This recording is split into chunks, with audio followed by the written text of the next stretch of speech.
to this fruitful webinar and hope you will have a great time ahead. Thank you all. Thank you, Rion. Now I would like to introduce the moderator of the event, Mr. Nandu Kannoth. He is the assistant professor of the Department of Social Work at the Regional Center, Payyanur.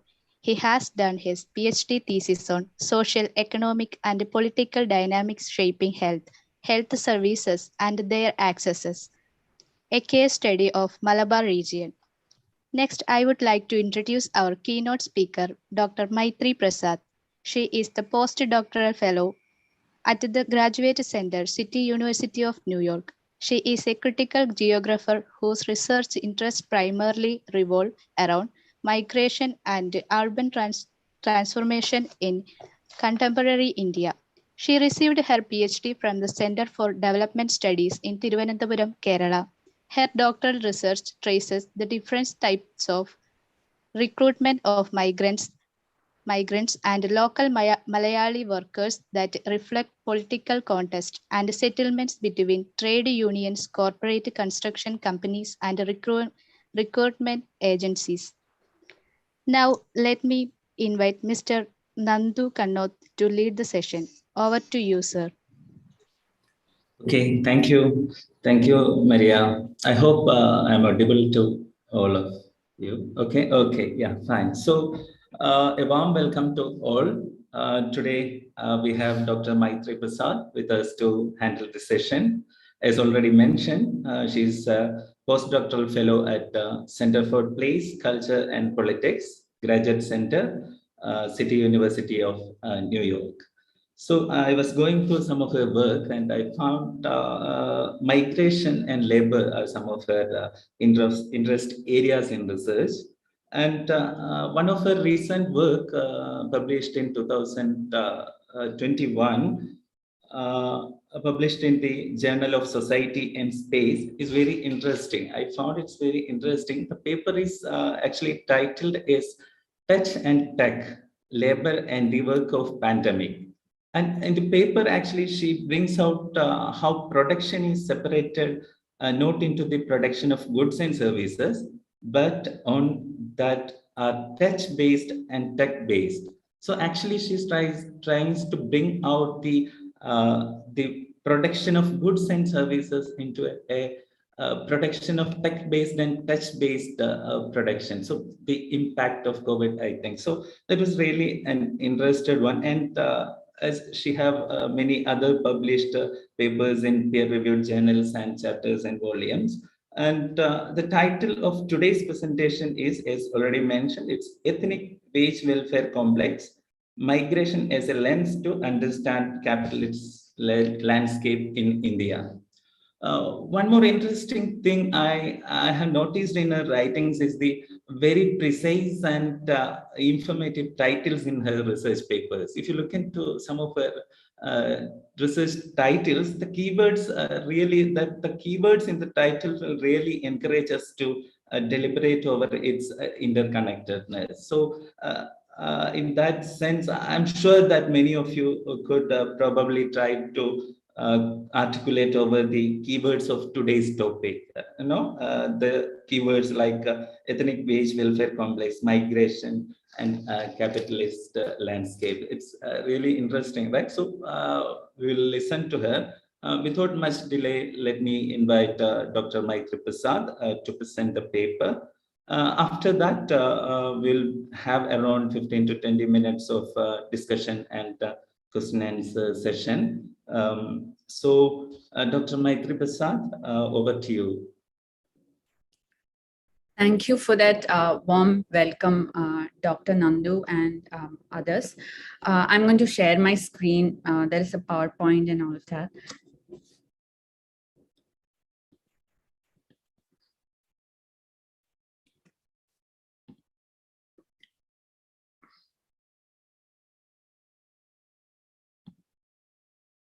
Yeah. So thank you, everyone. And I'm really excited to be here and, in this Zoom world. So as you can see, it's titled Ethnic Wage Welfare Complex, Migration as a Lens to Understand Capitalist Landscapes in India.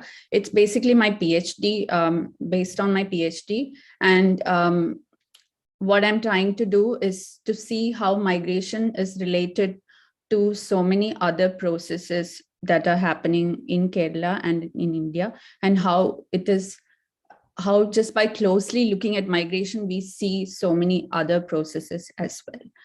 So it's this basically this interconnectedness of processes that is, that's driving this project. And here, the way the analytical framework, or the way I'm approaching the question is through the lens of political economy.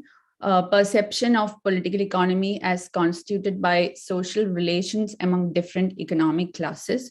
So it's a very strictly Marxist understanding of political economy. Migration is viewed as a distinct mode of connection between places and as constitutive of the processes of accumulation in capitalism. So it's considered as a distinct moment, as a distinct way of organizing production, and how different places are brought into the process of production. Even when we are looking closely at a place, we see actually that it's connected to so many other places. Looking at migration closely, one sees it as the coming together of two processes. First, it is connected to the reorganization of space by capital. Second, migration involves making of spaces through living, traveling, and working. It produces and reproduces social relationships through these movements of people and things. So as you can see, one process that we see is that, capital is coming in and taking over a space, is actually the agent of change in a place. And second is that, it's not just about capital, but it's also about people changing places, people moving, and through living and traveling, they are also, changing their own lives as well as the lives of people in the places where they're moving to. So it's this idea of interconnectedness that's, at the heart of this project.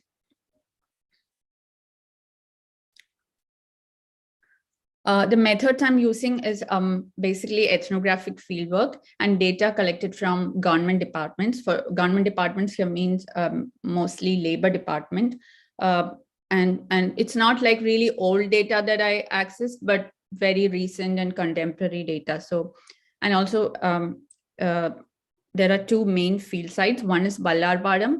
As many of you know, Vallarpadam and nearby islands, it was the site of a major construction work, the container terminal that was built between 2006 and 2011, and which is still, the process, it's never ending, as you might have noticed through newspaper reports and all of that, the dredging costs. And so it's a continuous construction process that's been going on in Vallarpadam for some time.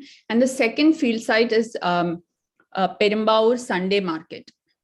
And again, you might know that Perumbaur Sunday Market is a place where on Sundays, migrant workers from all around Ernakulam and nearby districts come together and spend time meeting each other, sometimes meeting construction contractors, buying secondhand goods, or buying groceries that are specific to the places they are coming from, and also simply, as a space of leisure.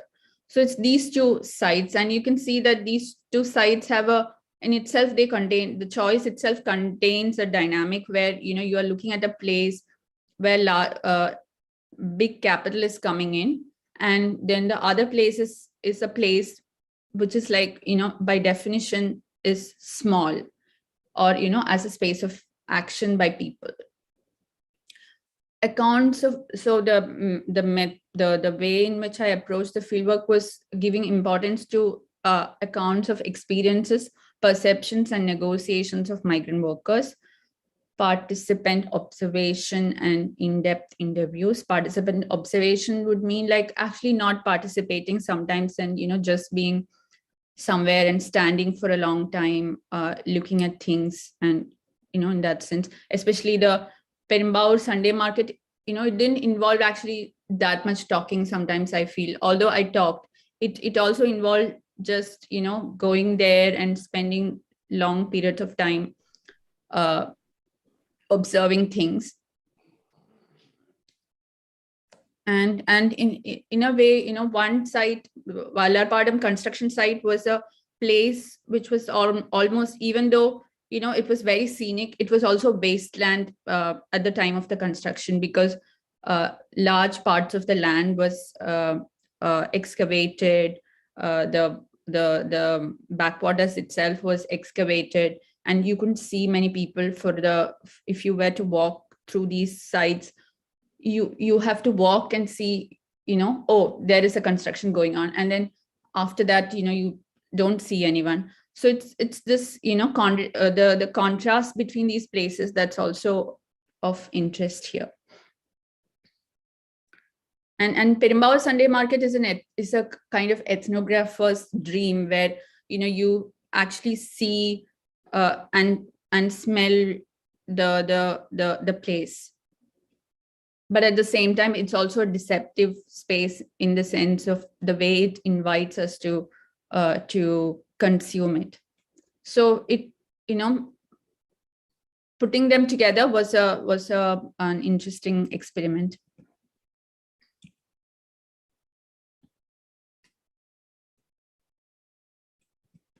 Political economy of port building and labor recruitment in Vallarpadam. So we are looking at the recruitment processes that are involved in the construction of a port project. And here we look at construction. Construction is always mostly put under services in India and everywhere. But seeing construction as a commodity production, we see that it actually involves bringing together people and things, and is very central to the accumulation process globally. And this is the perspective that's put forward by Michelle Buckley, who says that urban development and construction and migration are the central ways through which accumulation takes place. There are different types of recruitment of migrant and local Malayali labor that reflect political settlements between trade unions, corporate construction companies, and recruitment agencies. So we would think that when migrant workers come, it's a smooth process. It's actually quite a contested process. And in Vallarpadam, what happened was that there was a settlement document between trade unions and corporate construction companies facilitated by the Kerala government, which said that, you have to recruit 77% of the unskilled construction workers from the trade unions. And trade unions means all trade unions, including CITU, INTU, CI, AITUC, all having shares in this 77% according to their relative political power in the local area.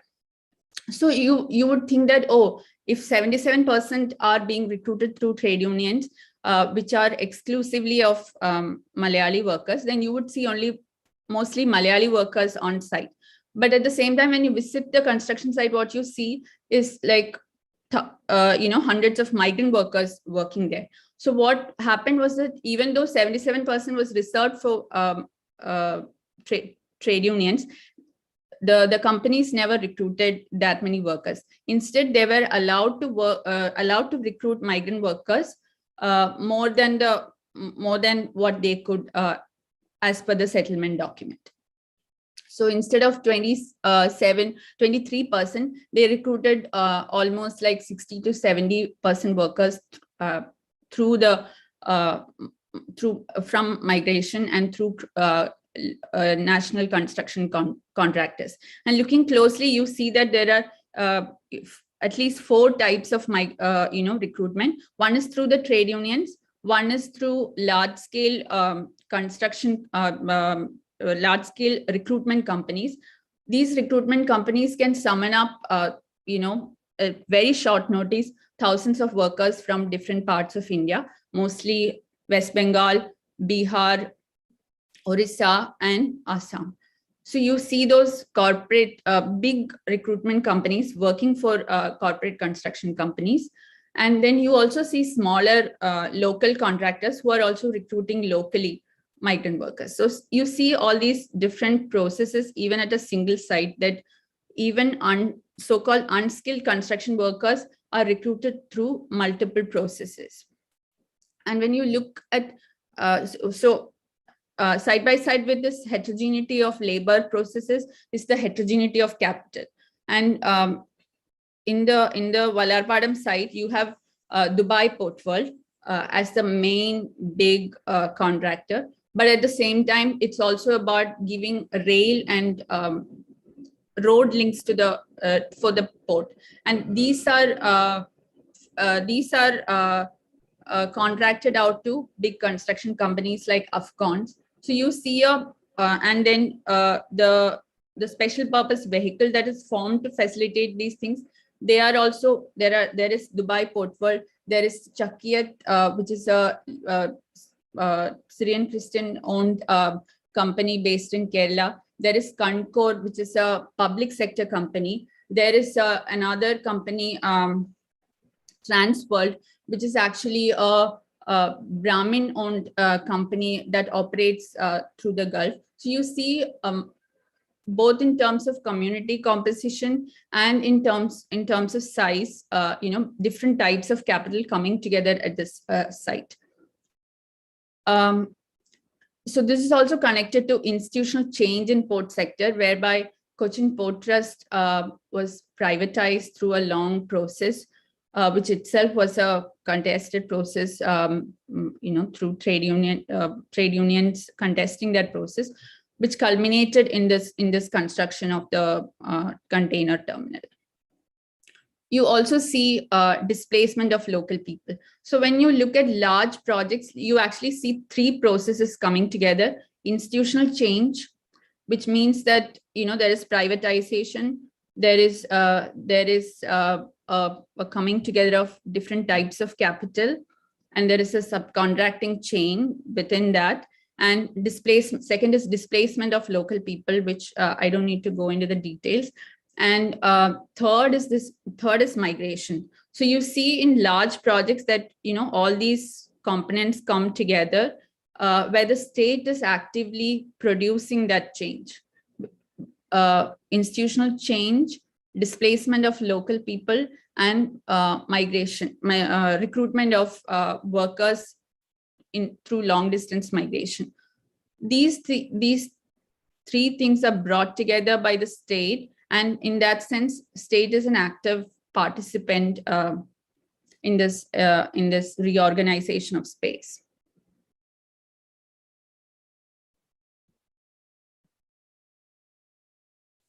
So here we see that when you look at the recruitment of migrant workers, you see that migrant workers are not just paid differently, but are paid differently through this process of recruitment. So if you look at the settlement document between trade unions and the construction companies, you see that local workers, trade union based workers, Malayali workers are entitled for around at the time of this around 600 rupees and for 8 hours of work. But since they are not being recruited at all as per the document, you see that migrant workers are coming in, they are being paid 300 rupees, and the document, the contracts, the big construction contracts are drawn up according to Kerala wages. And you would see that you would think that this is a stable mechanism where you actually recruit migrant workers in place of local workers and operate on the basis of that. But at the same time, during the recession that set in 2009-10, from 2008 to 2010, you see that this is destabilized. This arrangement is destabilized, and you see local unionized construction workers demanding that they be given work in the in Vallarpadam terminal construction, because they were losing jobs in the main in Kochi, because small housing projects were stopped due to the recession. So they went and demanded to trade unions, CITU and INTU CI leaders, that they be given work in the in Vallarpadam terminal. This became very inconvenient for the trade union leaders, and they said, no, we can't give you work because we already have a stable arrangement. So instead of giving them work, many of these trade union workers were actually, just paid without doing work. And this is how, you reproduce this differentiated wage system through recruitment and through political settlements. So you cannot see this as, it's very tempting to see this as trade unions colluding with capital. But we have to understand that this is not collusion, but actually negotiation of a changed political economic system by trade unions, and using their political power. And you also see that there is a welfare component to this, because as we know, there is a building cess. Around 1% of the construction cost is paid as building cess. And this goes directly into the construction workers' welfare boards. And if you see the enrollment in construction workers' welfare boards, it's 100% Malayali workers in the main board. And you see that, these are trade, and only trade union members can be enrolled. So a migrant worker or a Malayali worker unaffiliated to trade unions can never enter, can never be a member of the construction workers welfare board. So you see multiple levels of very organized discrimination, as opposed to a discrimination that is practiced, as we expect, through the market. So it's the state and trade unions that are actively facilitating, through these political settlements, discrimination of migrant workers. And you also see that this is also a interface between social history of labor in Kerala and an emerging national labor market for construction. An emerging national labor market of construction that is very much based on circulation, very much based on exclusion of new migrants from services, public services in the city. This is, that national pattern or national characteristics of the characteristic of the labor market is confronting a local social history where workers have more rights, workers have more welfare and wage rights. So in this, we also see that, in these settlements, that many of the displaced people in Vallarpadam are being compensated through work.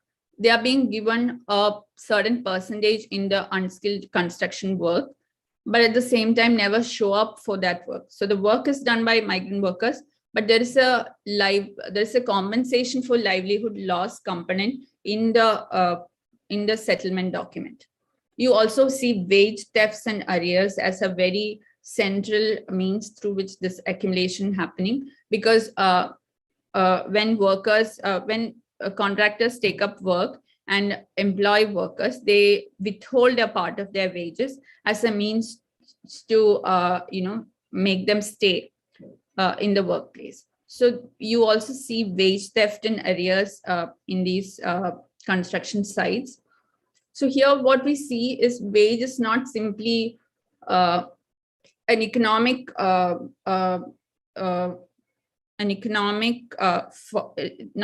we are confronting wage not just in its economic form, but as a cultural relation.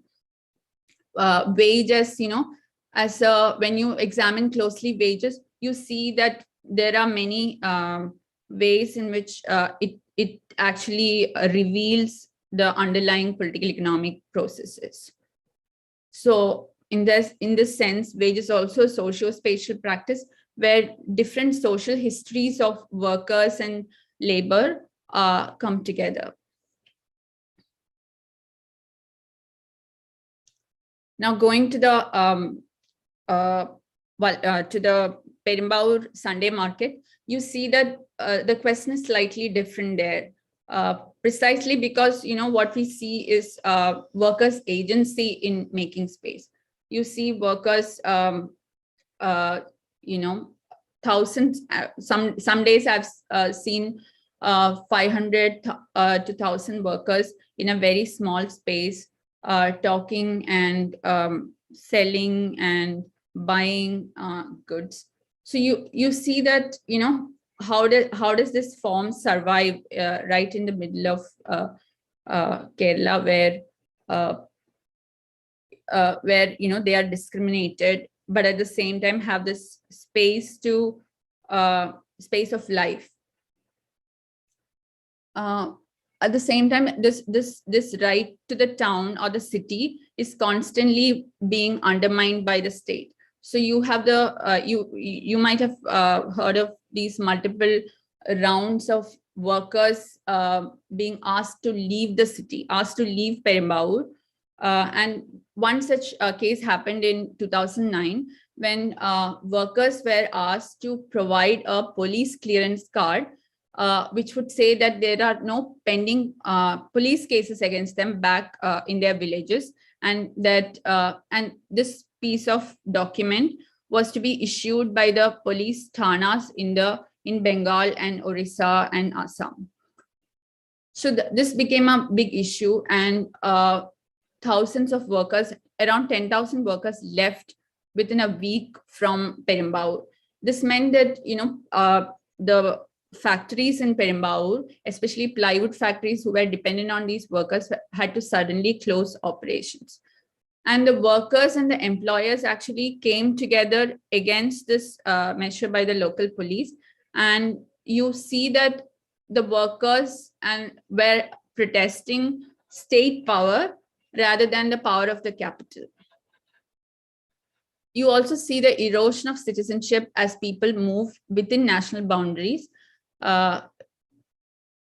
This also brings to our minds the question of refugees, because there is also the question of many of these people who are working in construction sector are refugees in Assam and Bengal. So you see a loss of substantive citizenship, even though they may have formal citizenship.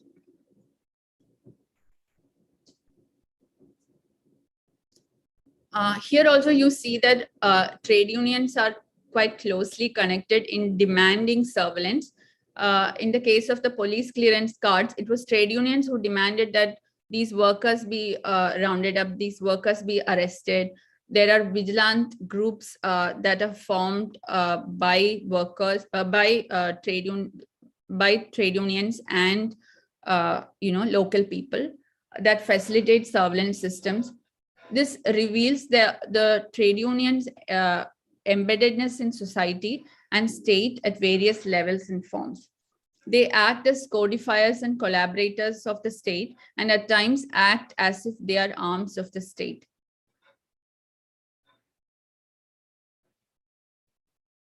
So you see that there is an emerging typology of capital-labor relations that you can observe primarily in construction sector, but also in factories.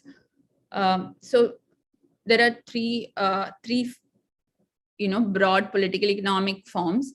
One is large capital, the combination of large capital, trade unions, and migrant labor. So you see any large project that is primarily undertaken by the state, you see that large capital coming in, like Dubai Port World or Punch Lloyd or any of these globally oriented capital. There is a settlement between this capital, the state, and trade unions in terms of how much work that migrant workers can do and the trade unions can do. And the documents are drawn up in terms of Kerala wages. You also see that the lowest wages are paid to migrant workers in when large capital is involved, surprisingly, even though it's considered, you expect it to be the most formalized. It is in fact very formalized, but the lowest wages are paid in this so-called formalized setting. Second is intermediate small capital, the combination of intermediate or small capital, trade unions, state, and migrant labor. So here what you see is that, there is a small medium level construction happening, or there is a factory where small production is happening, small scale production is happening. Here you see that there is a big confrontation between trade unions and this intermediate small capital. The state is most of the time absent, only comes in when trade unions ask the state to get involved. The migrant labor is not drawn from long distance, but at the same time they are embedded in the local labor markets. There is some mobility they have across employers. And this is where you see that slightly higher wages are paid that match with local Malayali wages. But this is also where confrontation between small capital and trade unions is very high, and state surveillance is directed at the small capital. For example, in Perimbaur, the factories are constantly that are Muslim owned. Many of them are Muslim owned. They are constantly under surveillance by the state in terms of who they are employing, and how many the criminal, so-called criminal proclivities of migrant labor. So there is constant conflict around work and workplace and living quarters of the workers. The third type is individual small contractors and migrant workers. This is a place where the trade unions are almost absent, because here small contractors take up piecework. They agree that, okay, they'll do a part of a housing project. They might do a little bit of carpentry here and there.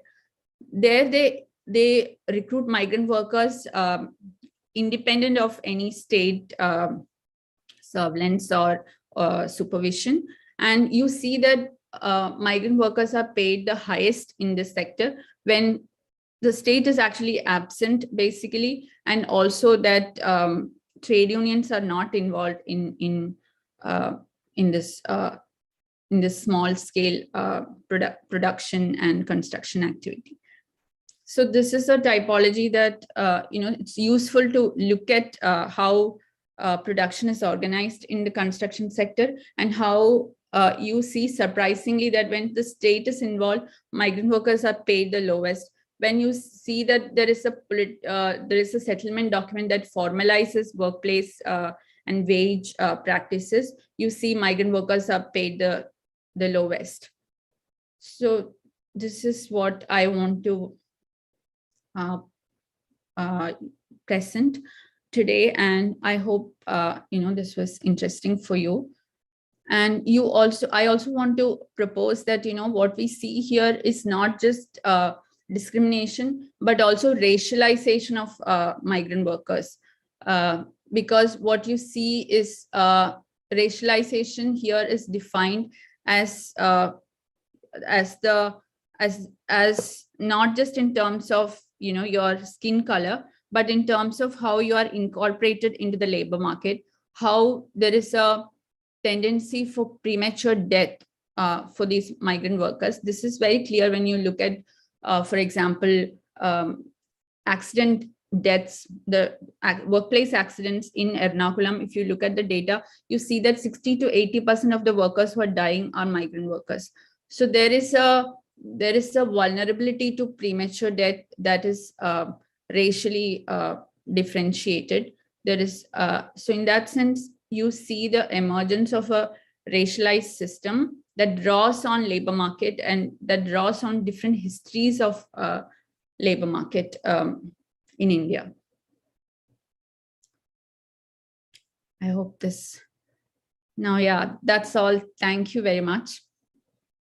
Thank you, Maitri. Thanks for a wonderful presentation. The findings are really enriching. I think the audience can ask questions and maybe put their comments. You may directly ask, or you can put your comments in the comment box, or questions in the comment box.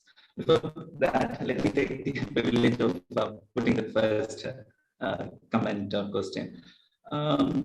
Yeah, it's really it really brings out how trade unions and government mechanism is negotiating with the capitalist forces in shaping wage as a socio-political thing. And while we have a governance system on the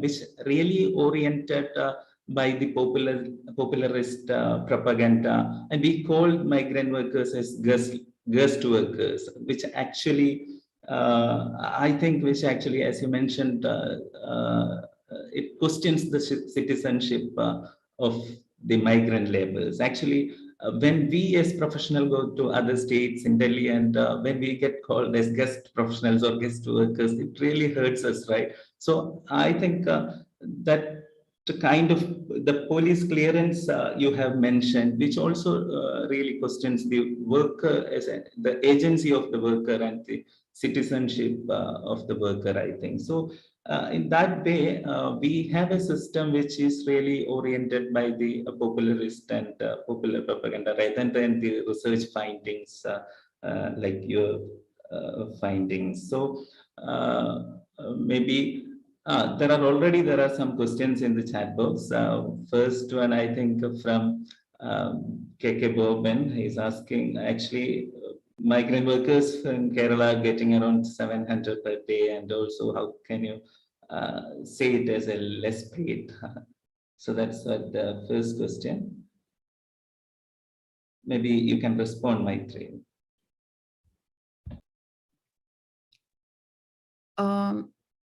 You know, how do you look at low wages? Basically by seeing whether if for the same work, you know, two groups of people are paid differently.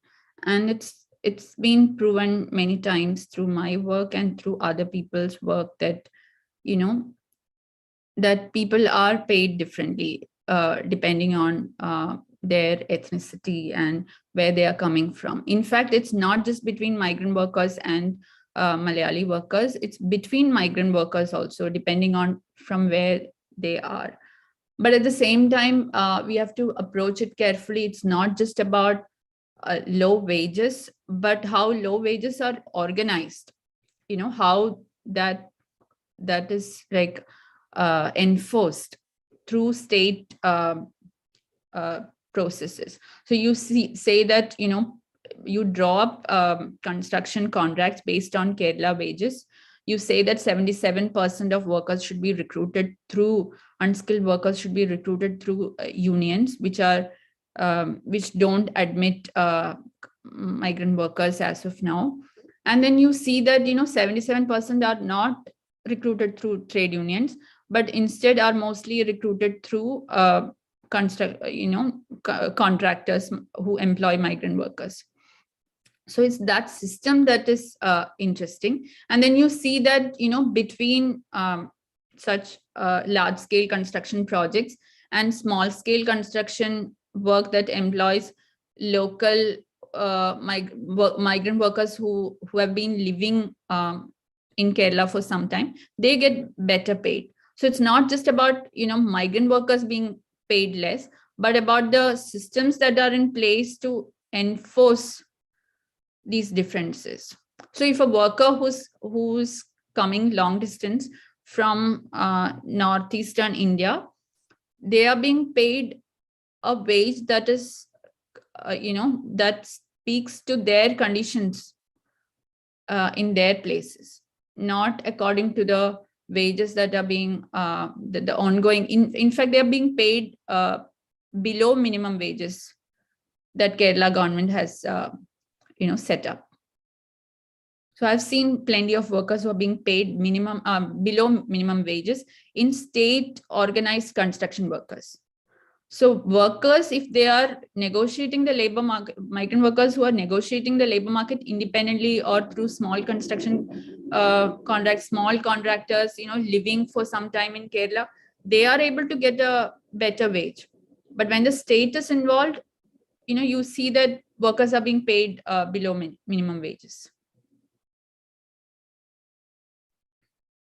Maybe the typologies you mentioned, there may be some differences in the wages. You mentioned 3 typologies, right? So I hope the big capital and the small capital, so that might have some, that might make some differences in the wage, I think. And also you mentioned the northeastern, the migrants on the northeastern states.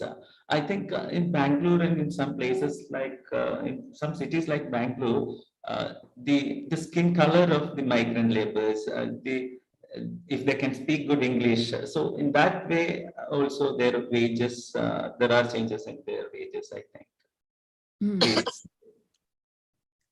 Yeah, absolutely. In the service industry, it's a slightly different dynamic where, services itself, especially hotel and restaurants and spas, these are places where, there is a premium perhaps on skin color, but at the same time, it's not just about skin color, right? We have to think of it in terms of different ways of being incorporated into the labor market, and in terms of in terms of how I'm very inspired by American Marxists like Ruthie Wilson Gilmore, who defined racism not in terms of skin color, but in terms of how there is a vulnerability to premature death for different social groups, different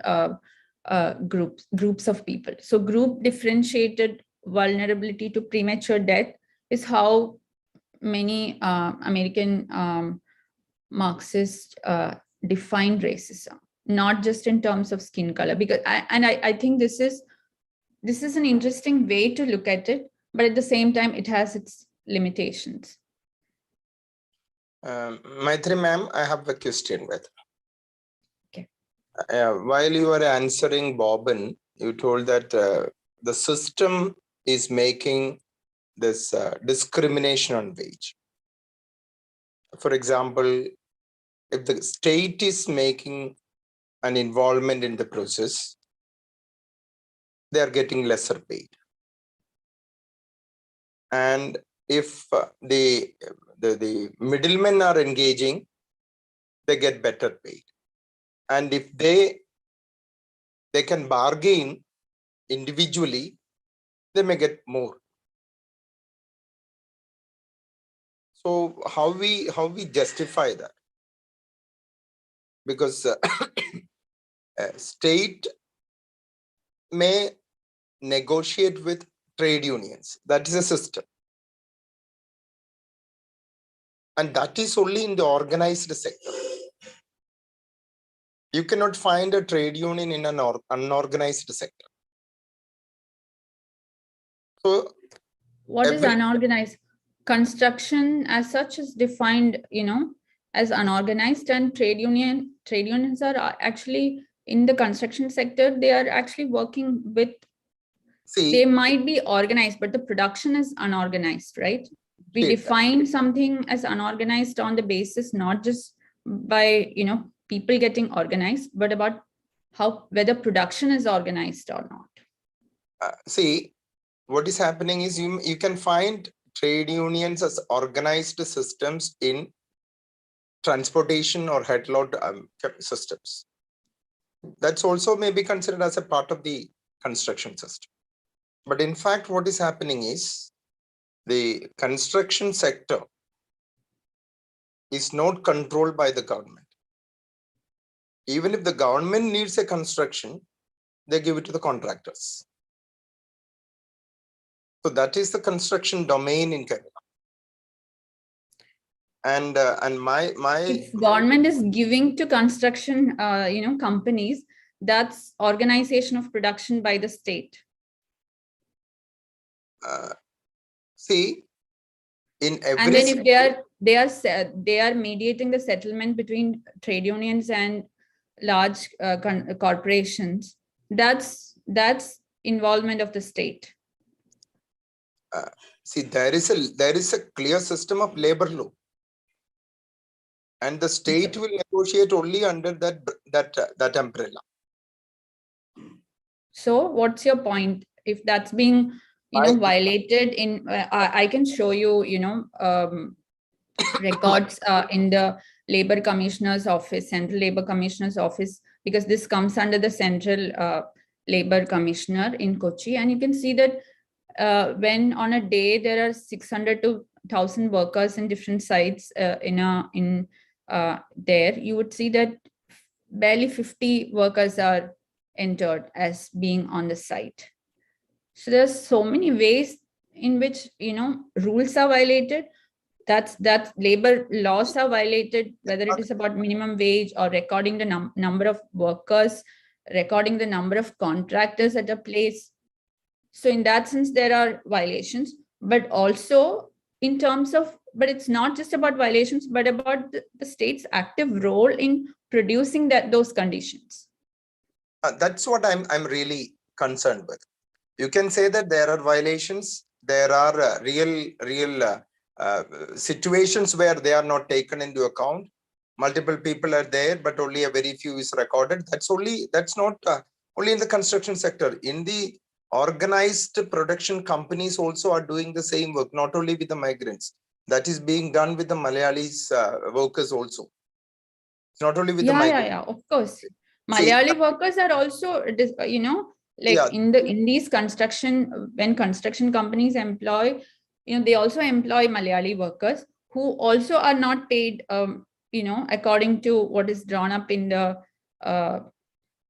because they have to work longer hours than usual. For example, there are 12-hour shifts that sometimes workers do. Right. But at the same time, there are different ways Malayali workers or Malayalis are incorporated into the system. For example, how I talked about, how workers are displaced people are compensated for their livelihood loss, which means that sometimes they don't even show up for work. Instead, that money is sent to their homes. So there are different ways in which these things operate. But what we see as the central tendency is that in the Nakas, in Cochin area or in Perumbavoor area or in Nangamali area, in the Naka, we always find the middlemen from the migrant communities itself who organize themselves and go for work. That system also is there. And that's what the third category that I was talking about, which is that, there are both Malayali small contractors and migrant small contractors who take up piecework, who organize production, where, wages are actually better, surprisingly, because the state is not directly involved. Yeah. And my basic concern. Okay, then now can we stop and move on to the next question, please? Maybe I think maybe we can take a few more questions, and if need for deliberations, we can come back to this. I can see Shilpa. I hope it's fine for everyone. I can see Shilpa has raised her hand. Shilpa, if you have a question, you can unmute yourself and ask. Thank you. Hi, Maitri. Thank you for your really useful and stimulating talk.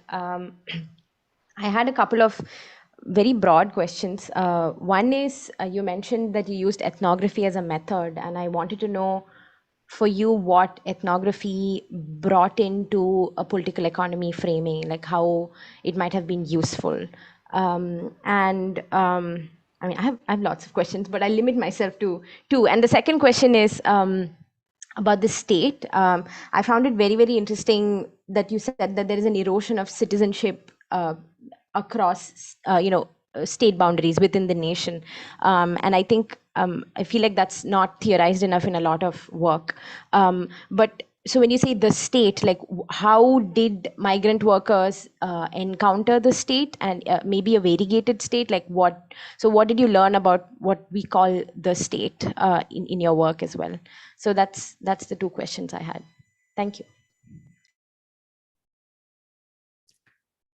Thank you, Shilpa. Yeah, about ethnographic method, there is, it's a bit of a risk actually to call something as ethnographic, because you open yourself up to a lot of, like a lot of need to reflect.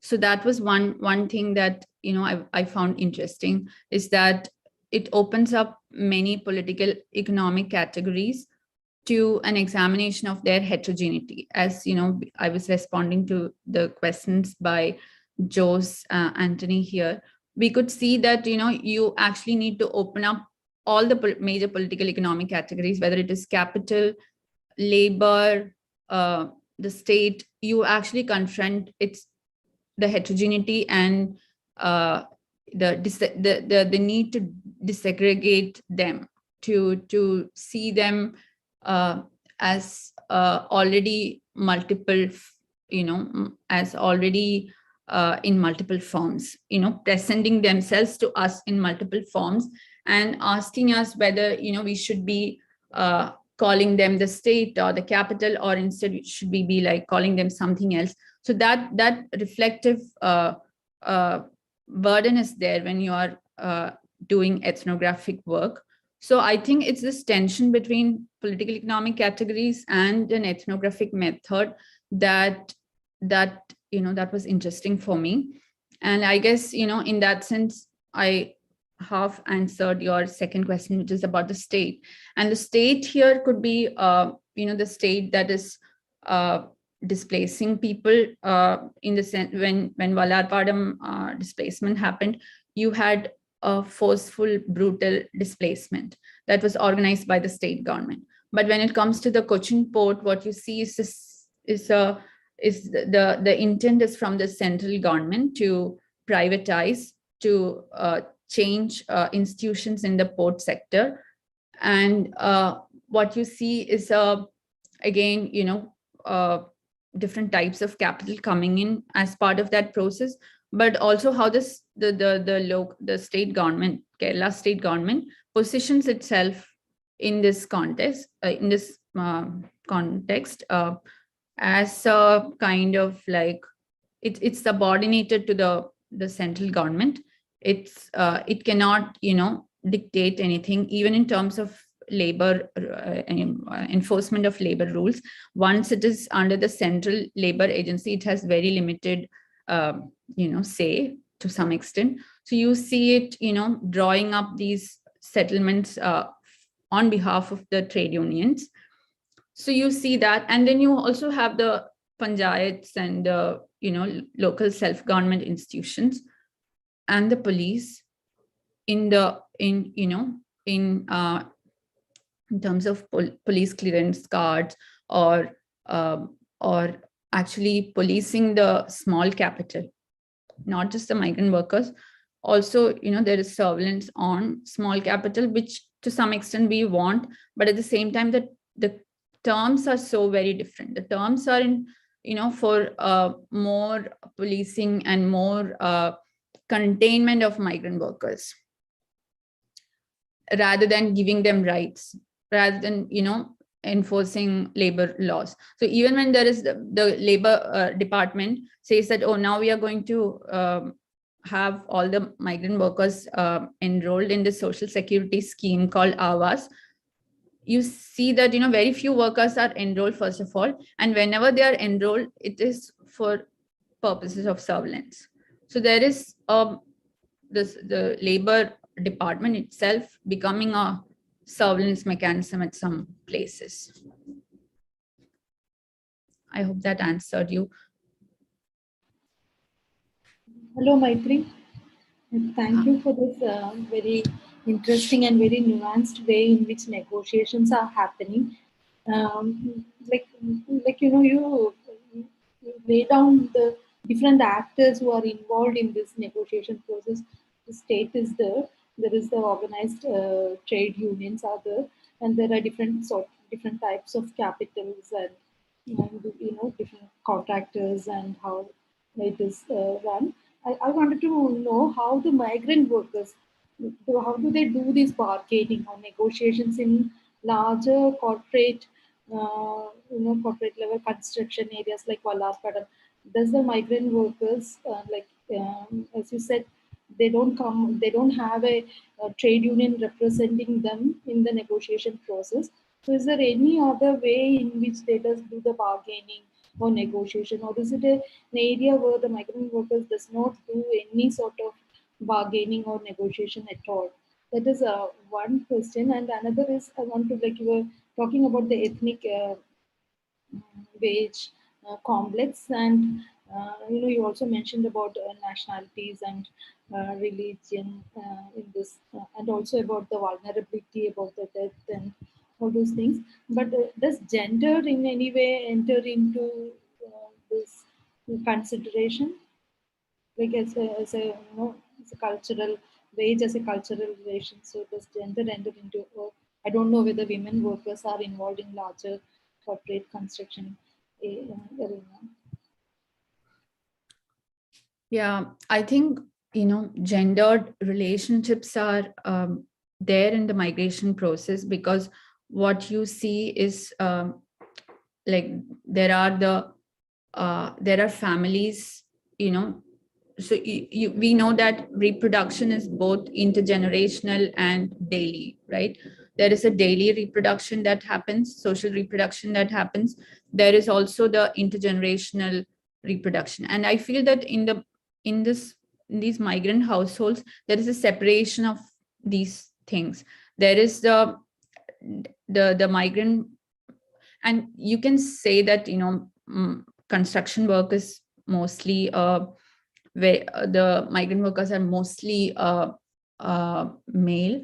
And you could also say that there is a large scale withdrawal of women migrant workers from Malayali women migrant construction workers from construction sites. So you don't see that many, you only see some older Tamil women or older women in general undertaking construction work in Kochi.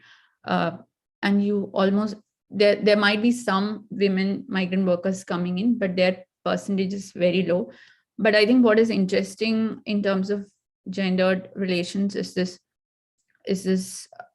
how long distance migration means that, male workers come together, they do all the cooking, or, one of the workers would be given the responsibility to cook. There'll be like, if it's a large group, there'll be different types of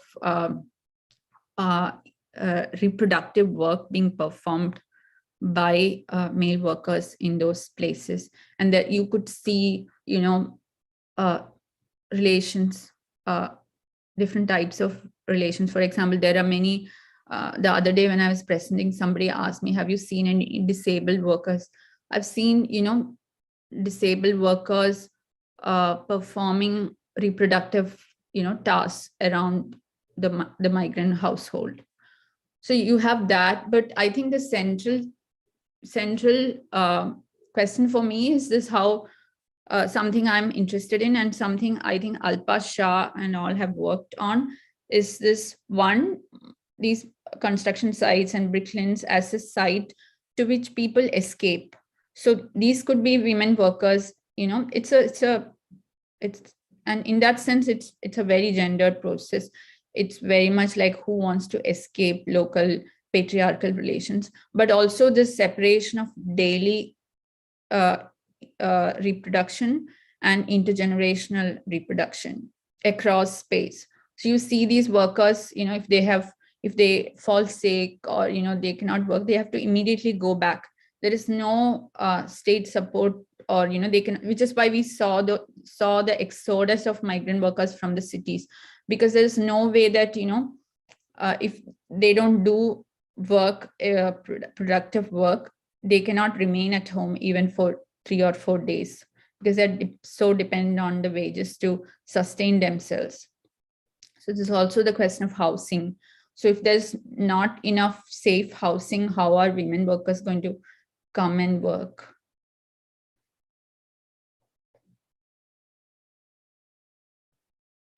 And the negotiations, like how does? Yeah, in the large construction companies, I've felt that, you know, it's so much based on like a group of workers are being, you know, just taken from their rural settings and circulated around. So the wage negotiation almost already happens in their places of origin, where, you know, it's a calculation both in terms, not just in terms of wages, but the availability of work in those places. So many people tell me that, you know, there aren't enough jobs in the villages to which would give them more than 100 rupees. So many would say that, oh, if we were to get 300 rupees in Bengal, we would stay back. So it's about both, not just about wages, but availability of work in rural areas and the quality of work.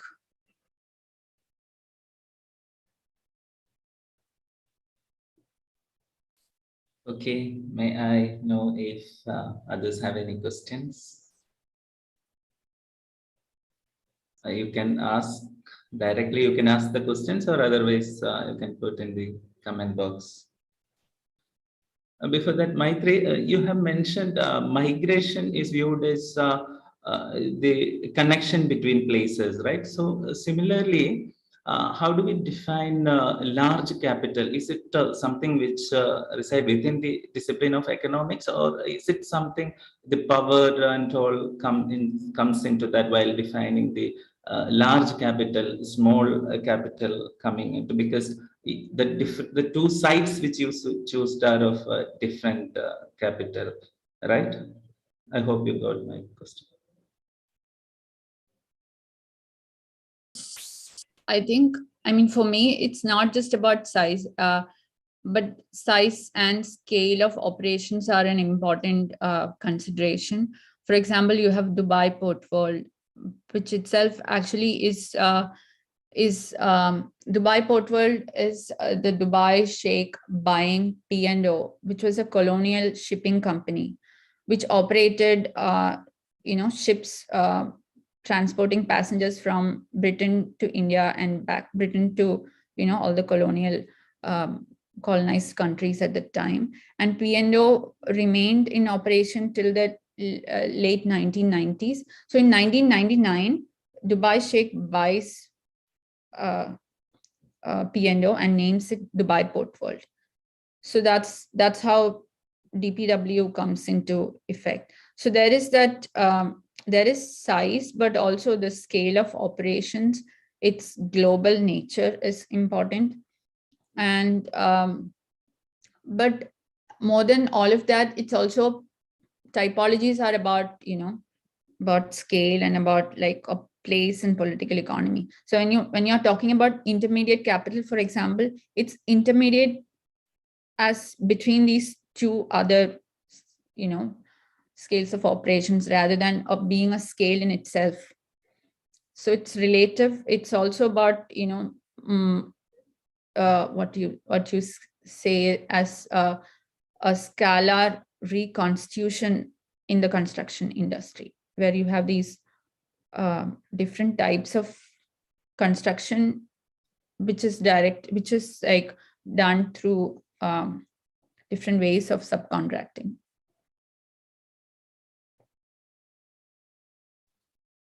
Thank you. It's already 8:11. If others have any questions, we can speed up. മലയാളത്തിലും ചോദിക്കാം. മൈത്രിക്ക് മലയാളം നന്നായിട്ട് മനസ്സിലാവും. അപ്പൊ ആർക്കെങ്കിലും ഇംഗ്ലീഷിൽ ചോദിക്കാൻ മടിയുണ്ടെങ്കിൽ മലയാളത്തിൽ ചോദിച്ചോളൂ. തീർച്ചയായും തീർച്ചയായും. നേരത്തെ ചോദിച്ചതിന്റെ കണ്ടിന്യൂഷൻ വേണമെങ്കിലും, I mean, if Jose Anthony wants to continue what he was asking, we could do that too.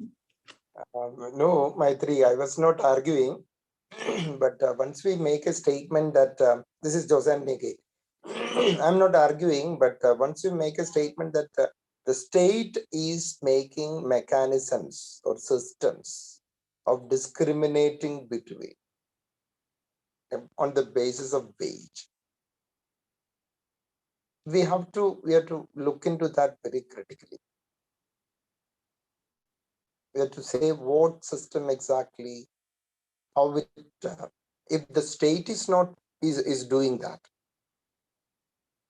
then who else or what system can prevent that? Of course, we know policing is there. We know these kind of vigilances are there. But what else can be the system if the state itself is doing that? We can critique state, we can critique industrialist systems. As you said, there are large capitals or intermediary capitals working in it, or small capitals working in it. And these migrant workers also have their capital.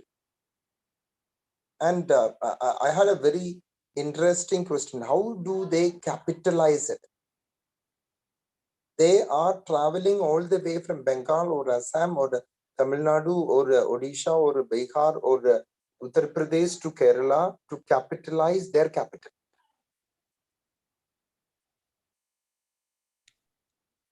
So, Taking risk. so what is state according to you? I mean, is it something outside of us, or is it something that we co-create? See, for me, I'm reading state as a system which is governing the system. We are also part of the state. But at the same time, there is a differentiation existing between the mechanism or the machinery of the state and the people. People are part of the state, but at the same time, there is a differentiation. Because the state has to work with the people and the people has to work with the state. So it's a labor department. I'm responsible or I am contributing, I'm also working with the labor department in different ways. But the labor department is a different agency for me. So there is this type of very micro differentiations existing when we say that state, it's a co-creation of the people, or it's that way we can understand it. But at the same time, I really believe that there is a differentiation between. Of course. I think when I answered to Shilpa, I'm interested in the heterogeneity of all political political economic categories, not just the state. But what is interesting about the state is this, there is a slipperiness associated with it. There is a multiformness associated with it. But at the same time, we also know that it's capable of scalar jumps, like it's capable of organization of both production and demobilizing production, not just mobilizing capital and labor, not just aiding the mobilization of capital and labor, but also demobilization, also behaving partially to different fractions of capital.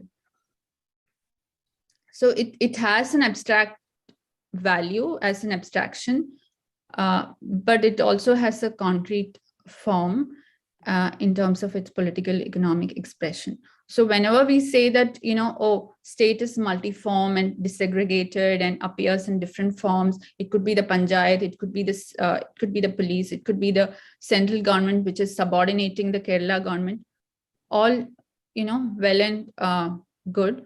But at the same time, we also know that, it has even when we acknowledge this, it almost sometimes its vulnerability to, for example, lower state forms are vulnerable to higher state forms, or there is a hierarchy of these different forms. But at the same time, we cannot deny its agency in shaping our lives. And in the case of migrant workers, what we see is that that there are contradictions, right? there are different social histories of labor. There is a specific social history of labor in Kerala.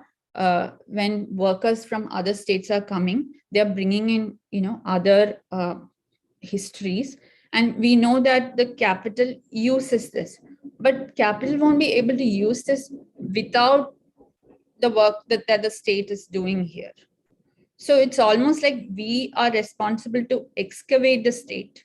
State is not as, as simple as, even though, there are many ways it's appearing before us.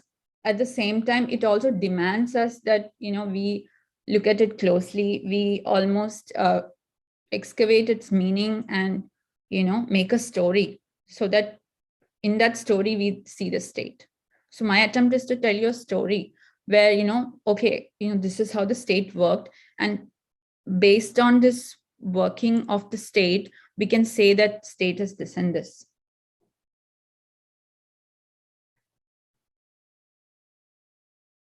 Does that make sense to you? Okay. Maitri, I was also trying to make a discourse or a discussion ambience with. That was my effort to do with. Okay, and when I really look upon Kerala system of migration, what I really look upon this in this way. Before Kerala started receiving people as migrants to Kerala, Keralites were migrants. Of course. Oh, no, I didn't go into that because, I don't want to be like, oh, we all migrated to Gulf and there's nobody now to do the work here. I mean, you can do that. That's not my my work, my research. I never said that you look into that that way, or you work on that. Yeah. I was thinking the Keralites have the Kerala context of migration has very vivid dimensions to work, because Keralites have made capital not from Kerala. Keralites have made capital from other systems as migrants, and they have started to invest it in Kerala. And these migrants working in Kerala are in Kerala because of this migrant capital, which has been flown into Kerala. That's another dynamics. Yeah, I mean, which is why I told you that, those are interesting things, and I might get into it. And, actually remittances, how we, migrants use remittances both for construction and for reinvesting. These are all interesting dynamics. And I know many migrant workers have built homes, have had to pay, actually some of them use those earnings to pay off agricultural loans back home in West Bengal. So we also have another story of agricultural decline and rural distress, and migrant workers using these earnings to pay off loans. There is also migrant workers reinvesting and starting businesses.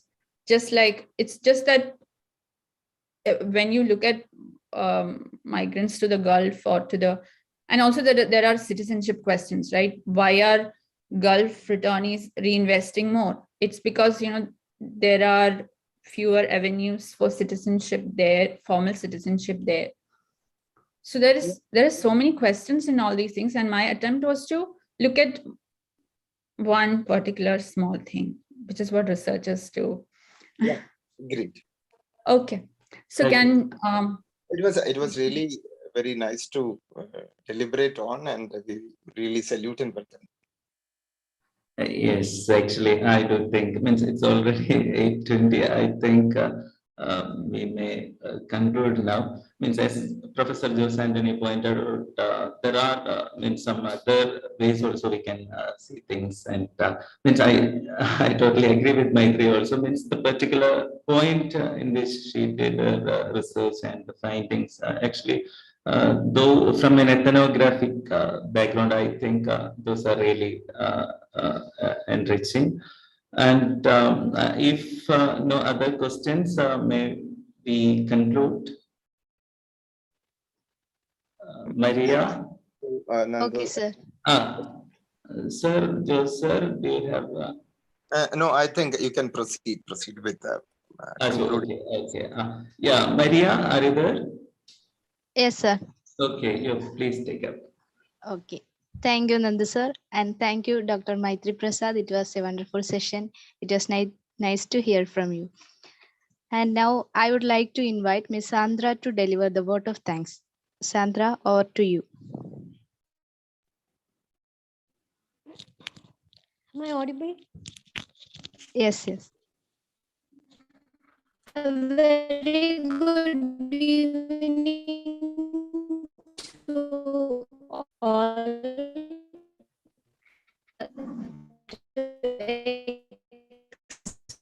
Dignitaries gathered, Chief Guest, Dr. Center, honor this function. We all enjoy. Thank you, ma'am, for being with us. And Nandu, Assistant Professor, Department of Social Work, Regional Campus Pioneer, for his great support to make this session a successful one. And I thank all our teachers in the Department of Social Work for guiding us in a proper way to make this webinar an auspicious one. Our students made a great effort to coordinate this event and make it really successful. Thank you, friends. I would like to greet all the participants who made this event a lively one. Thank you, Thank you Sandra. all. Thank you, Maitri. Thank you so much. And thank you all participants. Thank you. Thank you for inviting me and, having me. Thank you to Reshma, especially for giving me this opportunity. And thank you for all the wonderful questions and comments.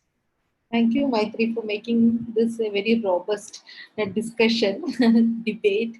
I think you are correct. We need to excavate different, you have this very formal, rule-based, objective idea of the state. And like when you actually do ethnography, we might come across other ways in which does not fit into this ideal picture of the state. And then you start asking question of like, how does state function, what exactly is state, what does it means to different people that confronts or come across or meets state in different forms and different ways, different different junctures. So that was very insightful. Thank you. So thank you, Maitri, for giving a wonderful lecture on different dimensions. We all enjoyed it. Thank you. Thank you. Okay, so with this, we conclude the session of the webinar. Thank you all for attending. We hope you have enjoyed this and welcome you for the continuing session of the Aloft, February 4th. Thank you.